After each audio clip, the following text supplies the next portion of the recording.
नमस्कार मंडळी, श्री स्वामी समर्थ. स्वागत आहे तुमचे आपल्या स्वामी शक्ती या चॅनलवरती. बघा, आपल्यापैकी प्रत्येक व्यक्तीची इच्छा असते मी श्रीमंत असावं, माझ्याकडे पैसा असावा, माझ्या घरातील प्रत्येक व्यक्तीचा खिसा हा कायम पैशांनी भरून राहावा. खरं तर पैसा मिळवण्यासाठी आपल्यापैकी प्रत्येक व्यक्तीला कष्ट करावे लागतात, मेहनत करावी लागते.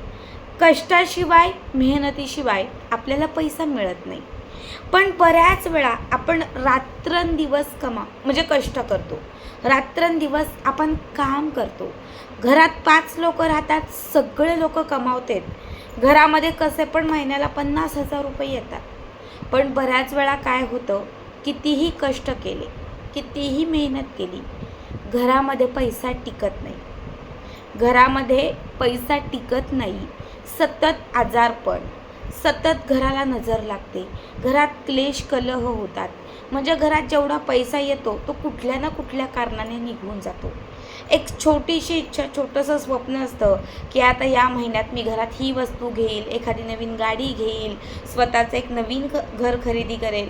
म्हणजे छोट्या छोट्या गोष्टी आपण ठरवतो, पण त्या गोष्टी होत नाही. कारण आपलं जे नशीब आहे, आपलं जे लक आहे, आपलं जे नशीब आहे ते आपल्या मेहनतीला, आपल्या कष्टाला साथ देत नाही. आणि त्यामुळे आपल्याकडे पैसा टिकत नाही, किंवा जो काही पैसा आहे त्याने आपली प्रगती होत नाही. आज या व्हिडिओमध्ये मी तुम्हाला लॉ ऑफ अट्रॅक्शनचा एक अत्यंत पॉवरफुल एंजल नंबर सांगणार आहे. असा एक एंजल नंबर जो तुम्ही तुमच्यासोबत किंवा तुमच्या जवळ ठेवला तर तुमच्या कष्टाला आणि मेहनतीला नशिबाची साथ मिळत जाईल.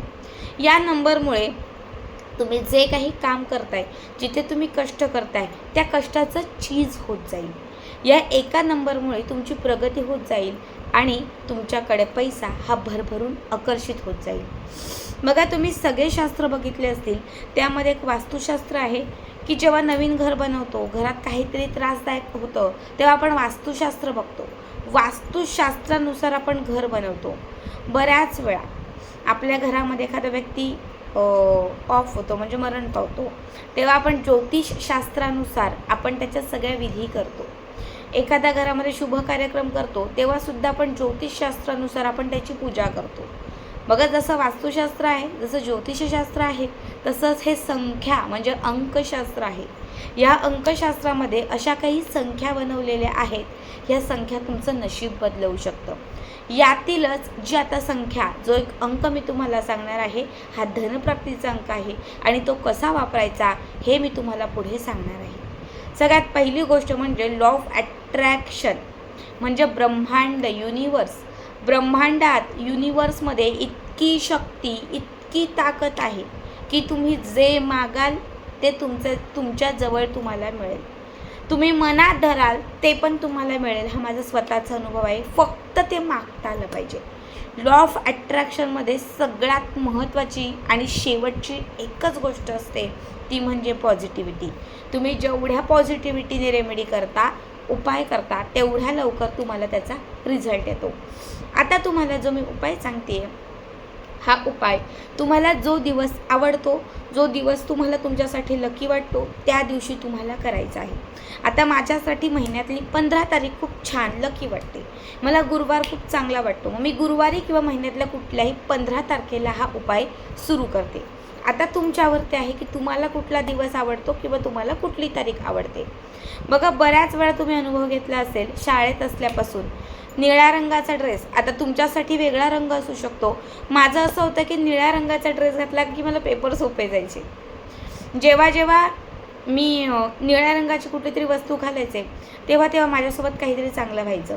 बघा, असं असतं, काही रंग साथ देतात, काही तारखा साथ देतात. बऱ्याच वेळा असं होतं की महिन्यातील एखादी अशी लकी तारीख असते आपल्यासाठी की आपण स्वतः म्हणतो की या तारखेला माझ्यासोबत काहीतरी चांगलं घडतं. महिन्याची 5 तारीख आली, महिन्याची 15 तारीख आली, महिन्याची 20 तारीख आली किंवा महिन्याची 9 तारीख आली, म्हणजे कुठलीही स्पेसिक महिन्याची अशी एक तारीख असते की त्या तारखेला काहीतरी तुमच्यासोबत चांगलं घडतं, काहीतरी तुम्हाला चांगली न्यूज होते. बऱ्याच वेळा असं होतं की महिन्याची अशी एखादी तारीख असते की जी वाईट ठरते. प्रत्येक महिन्याच्या त्या तारखेला आपल्यासोबत काहीतरी वाईट होतं. बघा, या तारखा आपल्याला शुभ लाभ देतात आणि याच तारखा आपल्याला अशुभ लाभसुद्धा देतात. काही रंग आपल्याला लाभ देतात तर काही रंग आपल्याला अशुभ लाभसुद्धा देतात. त्याप्रमाणचंच हे संख्याशास्त्र. तुम्हाला आठवड्यातील कुठलीही एक तारीख किंवा कुठलाही एक वार निवडायचा आहे. या दिवशी तुम्हाला एक छान निळ्या रंगाचा कागद घ्यायचा आहे, जांभळा किंवा लाल तुम्ही घेऊ शकता, नसेलच तर मग सफेद घ्या. निळा, जांभळा, सफेद किंवा हिरवा या चारपैकी कुठल्याही रंगाचा एक कागद तुम्हाला घ्यायचा आहे आणि पेन मात्र तुम्हाला हिरव्या रंगाचाच घ्यायचा आहे. हिरवी शाई असते, त्या हिरव्या शाईचाच तुम्हाला एक पेन घ्यायचा आहे. सगळ्यात पहिले घरातल्या एका शांत निवांत ठिकाणी तुम्हाला एक आसन घालून तिथे बसायचं आहे.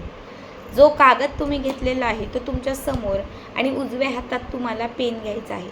जो कागद घेतलेला आहे त्या कागदावरती सगळ्यात पहिले एक त्रिकोण तुम्हाला बनवायचा आहे. त्रिकोण, गोल माहिती आहे, चौरस म्हणजे चौकोन, आयात माहिती आहे, तसा एक त्रिकोण असतो बघा. अशी रेष आणि त्याला खाली रेष. आत्ता माझ्याकडे पेन नाही तर दाखवलं असतं. एक फक्त तुम्हाला त्रिकोण करायचा आहे. त्रिकोण केल्यानंतर त्या त्रिकोणामध्ये बघा, त्रिकोण केल्यानंतर त्या त्रिकोणामध्ये त्रिकोणाचे जे 3 कोण असतात, म्हणजे या पद्धतीचं त्रिकोण केल्यावर एक इथे कोण, एक इथे कोण आणि एक इथे, त्रिकोणामध्ये तुम्हाला 3 कोण भेटतील. त्या त्रिकोणाच्या 3ही कोणांना, 3ही बाजूंनी जे कोण तयार झालेले आहेत त्या 3ही कोणात म्हणजे 3ही बाजू तुम्हाला एकच अंक लिहायचा आहे. हा अंक व्यवस्थित आहे का? त्रिकोण केल्यानंतर पुन्हा एकदा सांगते, त्रिकोण केल्यानंतर त्रिकोणाच्या पहिल्या वरती जो पहिला कोण तयार होईल त्याच्यामध्ये तुम्हाला लिहायचं आहे 909, 909.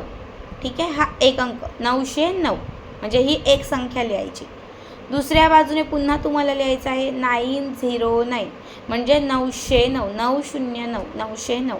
त्यानंतर जो तिसरा कोण तयार होईल त्या तिसऱ्या बाजूत सुद्धा तुम्हाला लिहायचं आहे 909 म्हणजे 909, 909, 909, 909. बघा, त्रिकोणामध्ये जे 3 कोण तयार होतात 3ही कोणांमध्ये 909, 909, 909, 909 ही एक संख्या लिहायची आहे. आणि जो तो कागद आहे तो कागदसुद्धा त्रिकोणासारखा तुम्हाला व्यवस्थित गुंडाळायचा आहे. त्रिकोणासारखा नाही तर तुम्ही गोल केला, चौकोनी घडी केलीत तरीही चालेल, जसं जमेल तशी तुम्हाला त्याची घडी करायची आहे. आता घडी केल्यानंतर चौकोन गोल जे काही केलेलं आहे त्याच्यावरती व्यवस्थित त्याची घडी वगैरे केल्यानंतर त्याच्यावरती तुम्हाला जी काही अमाऊंट हवी आहे, कुणाला 2 लाख हवेत, कुणी तुमचे 5 लाख घेतलेत, कुणाकडनं 4 लाख येणं आहे, तुमचं काही कर्ज फिटणं आहे, पैशांची जी पण समस्या असेल, जो पैसा तुमचा फिटणं किंवा येणं अपेक्षित आहे, फक्त तुम्हाला त्याच्यावरती ती अमाऊंट संख्यात किंवा अंकात जसं तुम्हाला जमेल तसं तुम्हाला तिथे लिहायचं आहे. ठीक आहे, लिहिल्यानंतर तुमचं लिहून पूर्ण झाल्यानंतर तो जो कागद लिहून झाल्यानंतर तो जो कागद आहे हा कागद तुम्हाला पैशांची एखादी नोट घेऊन 10ची असेल किंवा ती 500ची असेल, 1000ची असेल किंवा ती 2000ची, कुठली पैशांची नोट तुमच्याकडे असेल त्या पैशांच्या नोटीमध्ये बघा, त्या पैशांच्या नोटीमध्ये तुम्हाला ही संख्या अंक लिहिलेला जो कागद आहे तो तुम्हाला त्या नोटीमध्ये गुंडाळून तुमच्या पैशांच्या पाकिटात किंवा कपाटातल्या तिजोरीत तुम्हाला ठेवायचं आहे. जसं आपण घरामध्ये धनप्राप्तीसाठी लक्ष्मी यंत्र वापरतो, जसं लक्ष्मी यंत्र किंवा श्रीयंत्र किंवा कुबेर यंत्र वापरतो, जसं आपण घरात सुख राहण्यासाठी वास्तुयंत्र वापरतो, तसं हा चौरस करून त्यावरती धनप्राप्तीचा जे अमाऊंट असेल ती लिहून प्रत्येक कोणात जर तुम्ही 909 हा अंक लिहून नोटीत जर तुम्ही तुमच्या पैशांच्या पाकिटात ठेवलं तर तुमच्याकडे हा धन खेचणारा एंजल नंबर राहतो. जो एंजल नंबर तुम्हाला धनप्राप्तीसाठी कायम मदत करत राहतो. आता हा किती दिवस ठेवायचा तर तुम्ही वर्षभर पण ठेवा, तुम्ही कमीत कमी 1 महिना ठेवून बघा. खिच्यातला पैसा खूप कमी खर्च होईल, खिच्यात कायम पैसा येत राहील, घरामध्ये नेहमी धन चालून येईल. तुमच्या घरात 5 लोक राहतात, तुम्ही 5 लोकांच्या खिच्यामध्ये हा नंबर ठेवला तरीही चालेल. जेवढे लोक कमावते त्या प्रत्येकाच्या खिच्यामध्ये ठेवा. जेव्हा तुम्हाला वेळ मिळेल, जेव्हा तुम्हाला पैशांची खूप समस्या असेल, तेव्हा फक्त तुम्हाला 909 909 असं एक मनामध्ये तुम्हाला या नंबरचा चॅन्ट म्हणजे सतत हा नंबर तुम्हाला म्हणत राहायचा आहे. 909 हा अंक नवग्रहांचा कारक आहे. 9 हा अंक शुक्राचा कारक आहे. 0 हा अंक बुधाचा कारक आहे. 9 हा अंक पुन्हा एकदा शुक्राचा कारक आहे. 909 बघा, शुक्र मजबूत असेल, शुक्राची साथ असेल तर खूप पैसा येतो, कारण शुक्र हा पैशांचा, धनाचा कारक ग्रह आहे. जेव्हा तुमचा बुध तुम्हाला साथ देतो, जेव्हा तुमच्या कुंडलीतला बुध हा मजबूत असतो, तेव्हा तुमचं कर्ज कुठेतरी कमी होतं. पैशांची जी तंगी असते किंवा बऱ्याच वेळा आर्थिक समस्या असते, ती बुध ग्रहामुळे तुमची कुठेतरी कमी होते.